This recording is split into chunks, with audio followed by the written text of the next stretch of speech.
This broadcast is brought to you by Colby Brooks with Century 21 Right Pace Real Estate and buyfrombrooks.com. Let Colby Brooks handle all of your real estate needs. Breaking news on NEA report as we're following more information that's coming out about the suspicious death investigation in Randolph County. An arrest has been made of a person of interest. It's a little bit complicated, so hang tight. We'll give you the full report coming up. Plus, a woman was set on fire. It was her birthday. She went to a Japanese restaurant. It was supposed to be a dinner and a show. Instead, she ended up going to the hospital with second and first degree burns. Also, a live look at other news of the day. It was an incredibly busy news day, and we'll cover it all as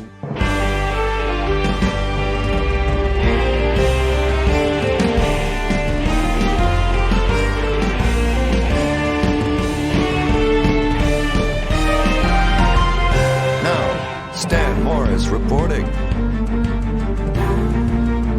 There is a load of news happening today, starting out with breaking news out of Randolph County, where a suspicious death investigation now has an arrest of a person of interest in it. It also has the identification of the victim, information we did not have last week when we first brought you this story here on NEA Report.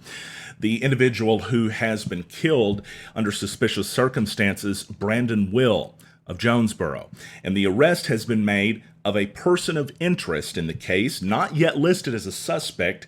Of course, while authorities wait for the Arkansas State Crime Lab results to come in, but that person of interest is Kelly Glenn Dawson, and he was arrested today. That is his photo right there that was sent to us by the Randolph County Sheriff's Department. He was arrested on unrelated charges of failure to register as a sex offender, and he's being held in the Randolph County Jail awaiting a bond hearing. We know this all began at 1:19 a.m., February 4th, as deputies were called to Highway 115 near Maynard. An intoxicated person passed out in a vehicle was what the call began as, but authorities arrived and found a person that had been involved in some kind of physical altercation, a significant one. He later died at Five Rivers Medical Center in Pocahontas. The body sent to the State Crime Lab, where we're still waiting on results, but until then, we do know an arrest has been made, at least of a person of interest, and hopefully we will have more information about that later this week on NEA Report. Well, here's what we've got right now. We want to tell you about a story that's happened today in Paragould. Of course, we're talking about breaking news that happened. It's a situation involving yet another school threat and a lockdown taking place in Paragould today. The latest information we have is that 2 schools in the Paragould School District were under a lockdown today as a suspicious note was found on the campus. Students were asked to then be released to their parents. The release itself took place at, and I'll show you some of the photos here. You can see at a nearby shopping center. Take a look at this one particular photo. This was of interest as it's what appears to be a law enforcement officer standing on the rooftop there of that shopping center, while you can see parents lined up below to hopefully get their students. Actually, those may be the students lined up. No, those are the parents, it looks like. It was a crazy day in Greene County and in Paragould, and we're thinking of everybody there, as that's one of those situations that parents, it seems like, well, it's a 2020 thing, and yet it's something no parent should ever have to worry about, the safety of their kid at a local school. Not exactly sure what the latest is on this. Let me go check and see if the Paragould Police Department have sent us any updates while we're here live with you. It's 5:01 on NEA Report right now, and thanks for being here. An incredibly busy news day, as I already mentioned once here on the broadcast. So Paragould Police not releasing any new information, except they did say all the children were safe at all points. They posted that they performed security sweeps, and then they were releasing kids early. But again, they mentioned that all the kids were safe, and all we really know about the case was some type of suspicious note. But I've received some information from parents over there that indicated it was concerning perhaps more than we had been told. Don't know. We will follow up with this story and have more information on it on NEAReport.com, and we'll keep you up to date right here on NEA Report as well.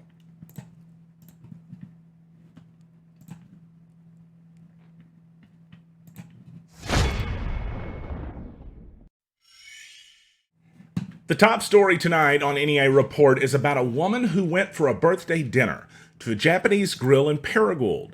It should have been a fun time. It should have been a great night with her family. Instead, it was her first stop before she ended up in the hospital for 4 hours with first and second degree burns after the fire at the grill somehow exploded in her face. It's a crazy story. It's a freak accident, and yet it's one that many of us could find ourselves sitting in the seat of Samantha Myers, who hoped to cap off that birthday weekend with her family. This was yesterday in Paragould at the Kimono Japanese Steakhouse. You can see the photo there from Shutterstock. It's a licensed photo, by the way, that we have. It shows what we've all seen, most likely, if we've been to a Japanese steakhouse in Northeast Arkansas. It's called teppanyaki. It's when the chef performs that style of cuisine right in front of you. The grill itself is often called a hibachi grill. That's technically incorrect. It's a teppen grill. But the hibachi style grill is what most people here know it as. So it was, of course, yesterday. And they are having the whole birthday throughout the day. And at the end of the day, they go out to eat. The family meets up at the Kimono Japanese Steakhouse. That's a photo of the family before, obviously, everything happened. So they're all enjoying themselves. They've got an entire grill to themselves. And, of course, it seems like half the people there are children. Quite a few of them are little ones. And it turned very scary after a short time. Here's what happened. He prepares the meal, according to Myers, and everybody gets their plate filled. And then he cleans the grill off. And it's a birthday. And so they do a special birthday celebration for people at some of the style restaurants that we're talking about, and so that's what was about to happen there. Myers said that he drew a heart on the grill and lit it on fire. And then he went to draw a second heart, apparently with the fire still going from the first one. Something bad happened at this point. Something went wrong. We don't know exactly what it was yet, except we know what it led to, which was a fireball bursting off of the grill. And you can see in the corner is where Samantha's seated. It's her husband farthest to the right, then Samantha next over from the right. So he was performing this show at that edge of the grill, she said. You see her daughter seated right there. You got to be thinking to yourself, how did she not end up injured? Somehow she went to the bathroom right before this happened. And that may be one of those things that you look up and say thank you over. Depending on who that you are. But thankfully, she wasn't there. Unfortunately, Samantha Myers was. He lights this, and then he squirts the second heart out, and that's when the explosion happens. It goes up. She said the first thing she noticed was her mother-in-law jump up, slapping herself in the face, trying to beat the flames to stop burning. And then Myers realized she was on fire. She takes off running to the bathroom, screaming, she said. Her mother-in-law running after her. In the bathroom, by the way, as she runs in there, her daughter. Imagine how scary that was for her. Her daughter runs out of the bathroom crying after seeing her mom and seeing all of the burned hair in the sink too. Thankfully, of course, as I mentioned, her daughter was not at the table where her styrofoam to-go cup, which you can see right here in this photo, totally melted. Unbelievable. So she stays in the bathroom. She actually told me she asked the staff for burn cream, and they just stood there looking at her. There was a language barrier, she said, but it was like everyone was in a panic. Nobody helped her. So she had to get out of there and go to the hospital, and that she did. She even left her kids behind and told them, sit down and eat. She said her son wanted to come with her, and she said, no, baby, you sit down and eat. It's very sad to imagine that little boy imagining what's happening to his mom. How could he even focus on his meal, wondering if she's going to be okay? Once at the hospital, though, it didn't get much better. She stayed there for almost 4 hours. She said she was in a room. It took them forever to find a vein in her arm. She even sent me a photo. Her arm was bruised like a baseball where they couldn't find a vein at the hospital. She didn't get any burn cream, but she did get morphine somehow or another. That happened. She said she's also given other pain medication. They were diagnosed as first and second degree burns to her face, chest, and neck. She was not happy with that stay at the Paragould Hospital there. She said she also saw herself for the first time, and this was a couple of seconds after that. And she's crying in this photo. And you could see tears welling up around what should be her eyelashes, but they're burned off. Her eyebrows are burned off. Look at her cheek. You can't see the other cheek right there. We'll show you another photo which does show a more bilateral view, but her cheek flushed red. That's a first-degree burn on her cheek. Her neck, second-degree burns. You see where it broke the skin? That's a second-degree burn. Her lips burned. Her chest partially burned as well. Her husband's hand was even burned as he tried to reach out and stop the fire from going up in her face. It was a freak accident, but yet it was one that many of us, I feel like, could have found ourselves seated in the position of. Just one of the most recent places I went out to eat was one of these style grills. She sent us this photo this morning, and I asked her, I said, what are those water droplets on your skin? Those aren't water droplets. Those are bubbles. Her skin bubbling the next day. Some more photos here on the NEA Report website. If you want to see those, go there for more.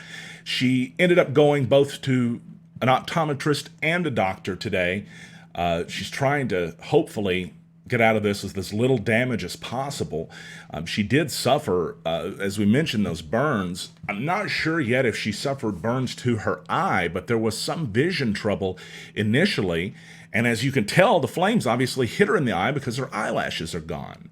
She said those bumps that were bursting, the bubbles today, very painful on her neck. She's not enjoyed this a bit. More than the physical pain, nightmares she said she had last night, dreaming of being on fire.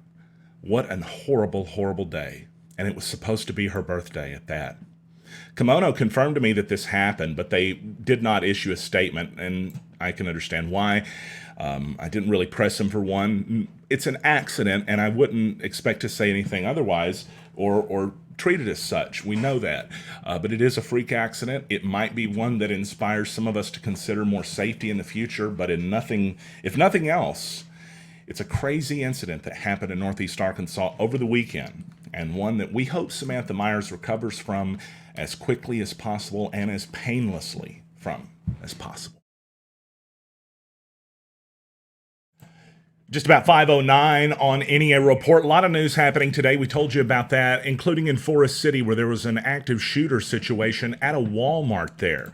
Thankfully, the situation has, of course, long since ended, but this took place earlier today, and special agents of the Arkansas State Police just actually got us a press release in this case. So this took place, as I mentioned, Forest City Walmart is where this happened. A man by the name of, according to police, Bobby Gibbs, entered the Walmart, had at least one gun we know at this point, and somehow or another an active shooter situation began. We know several officers went in. 2 officers were shot. We didn't have an update on them except until a short time ago when we found out they are expected to survive, thankfully, because I was hearing some concerning thoughts about that earlier in the day. Thankfully, both expected to survive. The suspect was killed, and we don't have much information about it. We got a press release a few minutes ago, just literally a few minutes ago, that said Arkansas State Police Criminal Investigation Division detectives, special agents, are working the case, collecting evidence, and questioning witnesses. They just mentioned that a gunman was killed, 2 local law enforcement officers were wounded. That's really all that says. It doesn't have much else except to say that the case file will be presented to the St. Francis County prosecuting attorney, who's going to determine whether or not deadly force by law enforcement was consistent with Arkansas laws, as would be always done in a case of a shooting. Thoughts with the officers there and with everybody that may have been traumatized by that terrifying, terrifying incident. Let's talk about an incident that took place in Jonesboro this weekend as Jonesboro Police Department crashed a party. It was an underage drinking party, not the most by itself serious thing, but with 11 people arrested, we had a litany of messages asking us, what's going on? Why are all these people under arrest? We know a little bit more about why it happened now. Apparently the party got out of control, and at one point somebody even got in a fight with a police officer, which is a great way to end the party right away. That also is a good way to make sure that probably everybody there's not going to get a lot of, police will sometimes let you out of things if you're nice to them and if you're respectful. Trust me, be nice, respectful. It might help you in that situation. It wasn't going to help them Saturday night. So that's when it happened in Jonesboro. So here's what happened. 1800 block of Alonzo Street. We're talking about West Jonesboro now, kind of by the Church of Christ. There's an Episcopal church in between it too, and so there's that big 5-way stop nearby that everybody always has trouble at in town. Anyway, This is happening, and it's almost midnight whenever officers are sent out there because they're hearing reports of it being loud, and also people parking in the church parking lot, which was making some people nervous, apparently. So Officer Cody Jackson arrives. He's looking for somebody to talk to, and he talks to multiple people while waiting on the owner of the home. Apparently, a fight breaks out at the party, spills out the front door into the front yard. 4 or 5 males came out of the house fighting, according to the report.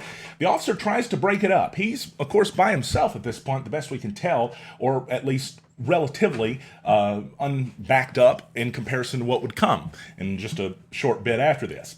The officer grabs hold of the first person near him, Jamie Urbina, 19, but the report said Urbina grabbed a hold of him in an aggressive manner, started wrestling around. The two went to the ground with the officer taking him down to the ground, but Urbina trying to get up off the ground and resist arrest, the report said. The officer used a knee strike and finally got some help as well. Sergeant Shay Racy was there. He was Urbina placed in handcuffs and blew a .23 on the PBT, slurring his words. He may have been intoxicated just a little bit there. But authorities continued their arrest after that, because the officer had radioed that he was in a fight. And of course, backup comes pretty quick when that happens. Officers responded with at least 6 showing up that were listed in the report, but numerous others as well. And they made 11 arrests. Let's see if we can actually scroll through the names. I'm not going to go through them all, but if you want to see them, you can see them at neareport.com. One notable arrest that was made was Preston Jack Davis, 18. And I mention that as being notable because he just got arrested. I don't know that this will let me click the link. I'm trying to, and it won't. He was just arrested in December for a rash of vehicle break-ins, and it's 2 months later. So that's going to be interesting to see if that affects what may have been his probation or such, if that may affect his case as well. We shall see. Nonetheless, the sergeant on the scene, Nathan Coleman, made that decision to arrest those who showed signs of intoxication. It even included, unfortunately for the birthday person, an arrest for him because he didn't turn 21 until Monday and he was still 20 on Saturday. That's kind of unfortunate, but a situation that got out of control, and jail records, which should show most of the mugshots still, based on what I saw just a short time ago. Well, they're out there if you want to go take a look at that. So another story to talk about today. It never really ended today, I'm telling you. Suddenlink. We've told you about this numerous times before because many of you have been infuriated with Suddenlink service and you want to go to this town hall thing that's supposed to happen. We did get an update today. It's finally on the books and the schedule. Suddenlink is going to host a meeting in Jonesboro coming up at the end of this month. Here's the story at neareport.com. It's almost tough to find considering all the other local news that we've had today. From 6 p.m. on for some period of time, at February 27th, St. Bernard's Auditorium, representatives from Altus USA Suddenlink will be there to meet with concerned citizens and to hear them out. Whether it's complaints or other things, complaints have become a problem for city officials, a press release said, in part because of an erroneous claim on the customer's bill, which we know the mayor's office wouldn't want anybody accidentally giving him credit for teaming up with Suddenlink. Suddenlink not very popular right now in town, or perhaps, that matter, anywhere. But nonetheless, a company, Suddenlink, that has a new regional vice president who is hoping, according to this statement, to address concerns and improve service. Of course, that means you have to stop making service worse before it starts being improved, and we would love to see that happen. In fact, just an interesting tidbit, since we're live here and it's 5:16, and why not? I spoke today to Jonesboro Police, and they're also kind of hoping that Suddenlink can pick up the pace a little bit. An interesting thought about why, because of all of their SkyCop cameras, they're taking up so much bandwidth. It's made for a much more demanding internet service at the station. And obviously, that could result in life-saving situations or decisions being made. Nonetheless, that's a little bit of news there, and that's how that affects also some of our local officials, too.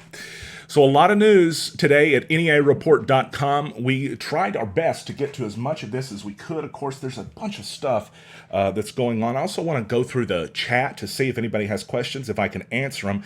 Carolyn, who is one of our most awesome supporters, Carolyn Davidson, whom we very much like, says, was there charges against the owner, renter, or adult in charge? It was never clear if they made contact with the person that was in charge. So I never found in the report that they were able to make contact with the owner of the home.